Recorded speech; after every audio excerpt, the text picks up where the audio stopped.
भाइयों और बहनों, कान खोलकर सुन लीजिए। कल 4 सितंबर गुरुवार भाद्रपद मास की द्वादशी तिथि पड़ रही है और ध्यान रहे 2 दिन बाद गणेश विसर्जन का महापर्व है। यानी अभी श्री गणेश हमारे द्वार पर विराजमान हैं। उनकी उपस्थिति का दिव्य प्रकाश घर घर में फैल रहा है। ऐसे पवित्र गणेश काल में जो संकल्प उठाया जाता है वह सीधे विघ्नहर्ता के चरणों तक पहुंचता है। आज की श्री शिव महापुराण की कथा से ध्यान से सुन लो सब लोग। कल के दिन किया जाने वाला उपाय मात्र 5 आटे के दीपक और 7 अक्षत चावल के दाने और जी को एक दुर्वा समर्पित करने का संकल्प दीपक में गोलबत्ती की रुई का उपयोग करेंगे। देखिए महाराज, यदि आपके जीवन में बहुत ही ज्यादा तकलीफ है, दुख है, कष्ट है, धन संपदा में कमी है, कार्य में वृद्धि नहीं हो पाती है, मेहनत बहुत कर रहे हो लेकिन फिर भी भगवान की कृपा आप पर प्राप्त नहीं है, 1 कमाते हो और 2 खर्च होता हो, यानी घर में आमदनी नहीं टिक पा रही है, तो महाराज कुल मिलाकर यह पितृदोष हो सकते हैं या फिर किसी ने कर रखा हो टोटका मात्र आपको 5 आटे के दीपक। यह उपाय महाराज विशेष और बड़ी तिथियां पर ही किया है। आपने भली पूरे श्रावण माह में इस उपाय को नहीं किया हो, लेकिन यह भाद्रपद नमाज चल रहा है। कल द्वादशी तिथि है। मात्र 5 आटे की दीपक और 7 अक्षत चावल के दाने। कल का दिन इतना विशेष क्यों है और कल ही इस उपाय को क्यों करना चाहिए, तो सुनिए। द्वादशी परंपराओं में इसे स्थैर्य और शांति की तिथि कहा गया है। एकादशी के व्रत बल के बाद द्वादशी में पालन पोषण की ऊर्जा प्रबल होती है। गुरुवार, गुरु का दिन, आशीष, ज्ञान, सद्बुद्धि और विस्तार का दिन। जिस संकल्प को गुरुवार का साथ मिल जाए वह दूर तक जाता है। 2 दिन बाद विसर्जन, यह सीमा क्षण है आगमन और विदा के बीच का वह पुल जहां प्रार्थनाएं सबसे साफ सुनाई देती हैं।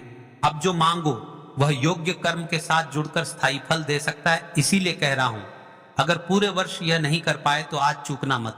घर का कोई भी एक सदस्य, विशेषकर घर की कोई बड़ी माता बहन, यदि मात्र 5 आटे के दीपक और 7 अक्षत के संकल्प को उठा ले तो घर के नक्षत्र बदलते हैं। देखिए महाराज, जैसे कि हम शिव महापुराण की कथा से आपको बताते हैं कि कौन कौन व्यक्ति है उपाय के लिए करने के लिए सक्षम है और कौन कौन नहीं, तो इस उपाय को कौन कौन कर सकता है। ध्यान से सुनिए। जिनके जीवन में बहुत ज्यादा परेशानियां चली आ रही हों, रोज कुछ न कुछ उलझन, जिनके घर में धन संपदा टिकती न हो, कमाते हैं पर रुकता नहीं, निकास अधिक रहता है, जिनके कार्य नहीं बढ़ रहे। देखिए महाराज, यह उपाय इतना विशेष है कि इस उपाय को जिस महिला ने किया था उसके साथ क्या चमत्कार हुआ। आज की शिव महापुराण की कथा में एक पत्र आया है। पत्र से जानिए जिस महिला ने उपाय को किया। आस्था के माध्यम से सुनकर एक सच्ची गाथा। द्वादशी की मायरा प्रेरक कथा। मायरा 2 बच्चों की माँ, एक संयुक्त परिवार की बहू। 3 साल तक जैसे कंटीली पगडंडी पर चली। पति के कारोबार में रुकावटें, ससुर जी की तबीयत, बच्चों की फीस और रिश्तों में अनजाना खिंचाव। मायरा मंदिर जाती, मंत्र पढ़ती पर भीतर की थकान नहीं उतरती। फिर एक दिन उसकी नानी ने कहा, द्वादशी को गणेश काल में बस इतना कर, मात्र 5 आटे के दीपक और 7 अक्षत का संकल्प उठा और एक दुर्वा गणेश को याद से अर्पित। पहला दीपक गणेश हमने, बस अर्थ समझ। रोक टोक न कर। मायरा ने न कोई शोर मचाया न कोई दिखावा। उसने बस संकल्प किया, मन में कहा, हे गणेश, हे गुरुदेव, मेरे दीपक मेरी दशा बदल दें। हफ्ते नहीं बीते थे कि पति की पुरानी फाइल खुली, अटका भुगतान आया, ससुर जी की रिपोर्ट सुधरी, घर की चाय पर हंसी की खनक लौट आई। मायरा कहती है, मुझे जादू नहीं मिला, मुझे दिशा मिली। 5 आटे के दीपक ने मेरे मन का अंधेरा काट दिया। जब इनके साथ चमत्कार हो सकता है तो आपके साथ क्यों नहीं। चलिए अब जान लेते हैं कल की 2 विशेष राशि जिन्होंने बॉक्स में अपनी राशि से जुड़ा भाग के जानने के लिए कमेंट किया था। सबसे पहले राशि है धनु, गुरु की राशि। गुरुवार का आशीष धनु पर ज्ञान, विस्तार और कार्य गति के रूप में उतरता है। जो काम अटके हैं आज संकल्प उठाओ। 5 आटे के दीपक और 7 अक्षत, नौकरी व्यवसाय में दिशा दिखेगी। दूसरी ओर विशेष राशि है मीन, गुरु की संवेदनशील और आध्यात्मिक परिवार। धन मन तीनों क्षेत्रों में शांति और स्थिरता का संकेत। प्रबल पर ध्यान रहे, यह संकल्प हर राशि के लिए कल्याणकारी है। 2 राशियों पर आज का योग थोड़ा अतिरिक्त कोमल पड़ सकता है। महाराज, इस उपाय को घर का कोई भी सदस्य कर सकता है। कोई बड़ी माता बहन या फिर कोई घर का छोटा भी सदस्य कर सकता है। देखिए दिव्य उपाय है और इस उपाय को आपको कल इस पावन पर्व पर अवश्य करना है। ठीक है, भले ही अपने इस उपाय को कभी भी ना कर हो और ना ही सुना हो तो देखिए महाराज जी, अब हम बात कर लेते हैं उसे विशेष उपाय के बारे में जो आपको कल के दिन करना है। तो देखिए 7 चावल के दाने, 5 आटे के शुद्ध दीपक, साथ में एक दुर्वा। दुर्वा तो गणेश जी को समर्पित होगी, लेकिन सबसे विशेष उपाय है 5 आटे के दीपक और 7 अक्षत चावल के दाने। तो देखिए महाराज जी, आपको कहां से लेना है, कैसे लेना है, किस समय पर करना है, ये सारी अन्य बातें हम आगे करेंगे। लेकिन हाँ, आपको उपाय को बीच बीच में से स्किप नहीं करना है। यदि आपको इस उपाय को करना है तो आप वीडियो को अंतिम तक जरूर बन रहे, वीडियो को बीच बीच में से काटना नहीं है। तो आज का यह उपाय 7 चावल के दाने, 5 आटे के दीपक और एक दूर्वा न सिर्फ आपकी कारण मनोकामनाएं पूरी करेगा, बल्कि घर परिवार में शांति, सुख और समृद्धि का भी स्थायी साधन बनेगा। यह उपाय कोई कठिन साधना नहीं है। इसमें न तो बड़ी बड़ी सामग्री चाहिए, न ही जटिल अनुष्ठान। बस श्रद्धा चाहिए, भक्ति चाहिए और शुद्ध भाव चाहिए। याद रखिए, उपाय करते समय केवल एक ही संकल्प हो आपके मन में, हे भोलेनाथ, हे गणेश जी, हे माता लक्ष्मी, मैं आपकी शरण में आया हूं, मेरी समस्याएं दूर करो और मुझे सही मार्ग दिखाओ। अब देखिए महाराज जी, हम सबसे पहले बात कर लेते हैं 7 चावल के दाने वाले उपाय के। ठीक है, देखिए आपको 5 आटे की दीपक और 7 चावल के दाने वाले उपाय को साथ में ही करना है। लेकिन सबसे पहले हम बात कर लेते हैं 7 चावल के दाने वाले उपाय के बारे में। 7 चावल के दाने, 7 अंक का विशेष महत्व है। यह पूर्णता और 7 लोकों का प्रतीक है। ध्यान रहे, ये चावल शुद्ध और अखंड होने चाहिए। फूटे हुए या टूटा हुआ कोई भी दाना नहीं चलेगा। इन्हें आप अपने घर की रसोई से भी ले सकते हैं। लेकिन अगर घर के चावल टूटे फूटे हैं तो नजदीकी किराना या अनाज की दुकान से ताजे चावल ले आइए। 7 दाने कर एक छोटी कागज की पुड़िया या पूजा की डिब्बी में रख लीजिए। अब देखिए महाराज जी, हमारे 7 चावल के दाने तो हो गए, यानी कि आपके 7 चावल के दाने निकल कर रख लेना है। अब हम बात कर लेते हैं 5 आटे के दीपक के बारे में। 5 आटे के शुद्ध दीपक। 5 आटे के दीपक, ये दीपक साधारण गेहूं के आटे से बनाए जाएंगे। दीपक बनाते समय इसमें न नमक मिलाना है, न हल्दी। आटे से बस सादा शुद्ध दीपक बनाना है। हर दीपक में गोल बत्ती की रुई का प्रयोग करना है। तेल इतना भरें कि दीपक पूरे उपाय के समय तक ज्वलित रहे। तेल आप सरसों या तिल का ले सकते हैं। ये दोनों ही भगवान शिव और देवी देवताओं को प्रिय हैं। अब देखिए महाराज जी, एक दूर्वा। अब देखिए महाराज जी, कई सारे लोग प्रश्न करेंगे कि हम दूर्वा का प्रयोग क्यों कर रहे हैं। तो देखिए, क्योंकि अभी गणेश जी के दिन चल रहे हैं, तो हमें दूर्वा का प्रयोग इसलिए करना है क्योंकि हमें गणेश जी को भी प्रसन्न करना है और भगवान शिव जी को भी प्रसन्न करना है। इसलिए हमें दुर्गा का प्रयोग करना है। ठीक है, क्योंकि यदि गणेश जी भी प्रसन्न हुए तो हमारे धन लक्ष्मी में वृद्धि होगी, और शिव जी प्रसन्न हुए तो हमारे जीवन में चल रही परेशानियां समाप्त होगी।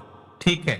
अब कई सारे लोग प्रश्न करेंगे कि महाराज जी, हम दूर्वा को क्या शिव जी की शिवलिंग पर चढ़ा सकते हैं। तो देखिए, सबसे पहले आप गणेश जी को समर्पित कर दीजिए इस उपाय को करते समय। फिर उसके पश्चात आप शिव जी की शिवलिंग पर भी समर्पित कर सकते हैं। ठीक है।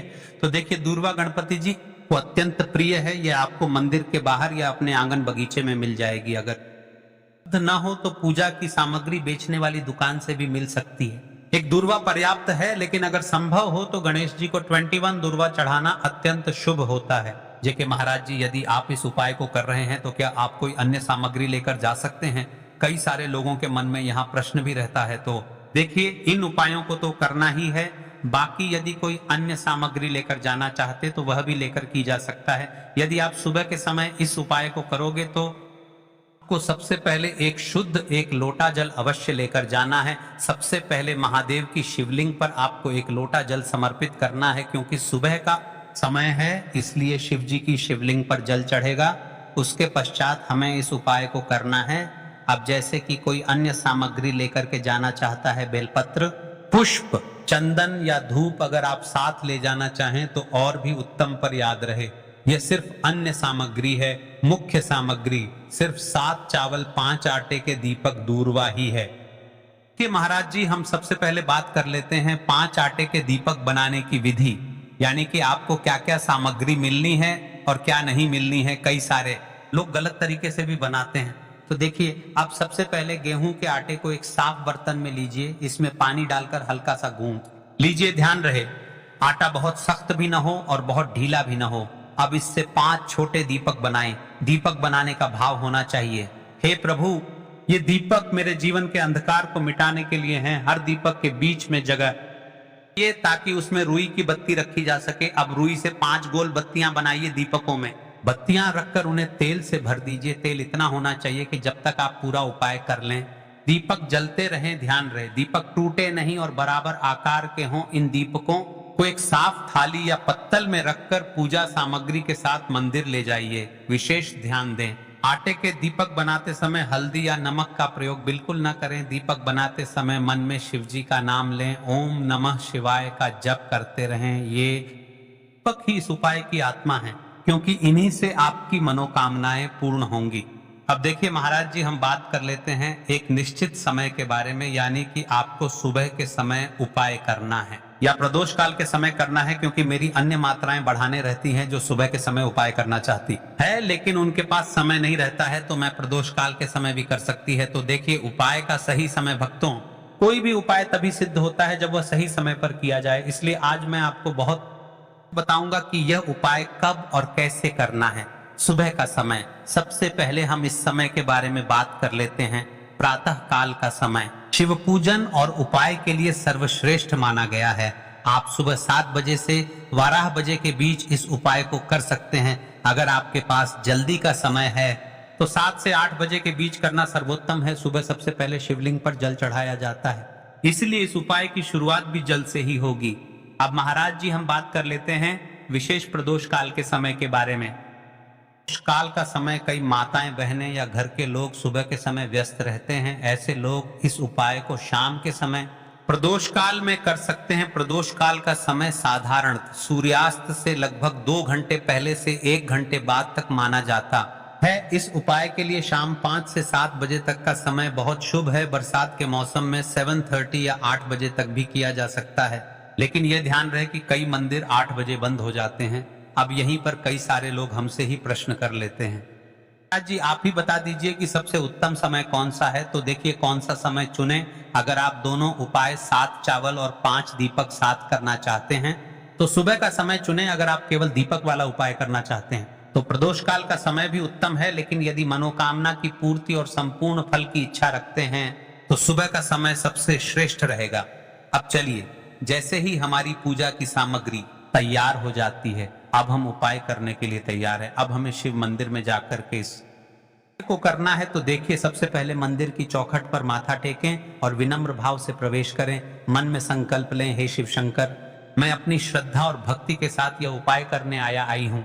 मेरी मनोकामनाएं पूर्ण करें और मुझे आपके चरणों में स्थायी भक्ति प्रदान करें। शिवलिंग के पास पहुंचकर क्या करें, तुरंत उपाय शुरू न करें। पहले कुछ क्षण शिवलिंग को देखें, हाथ जोड़कर प्रणाम करें और अपने मन को स्थिर करें। जल अर्पित करने की तैयारी करें। जल अर्पण, पहले शिवलिंग पर एक लोटा शुद्ध जल अर्पित करें।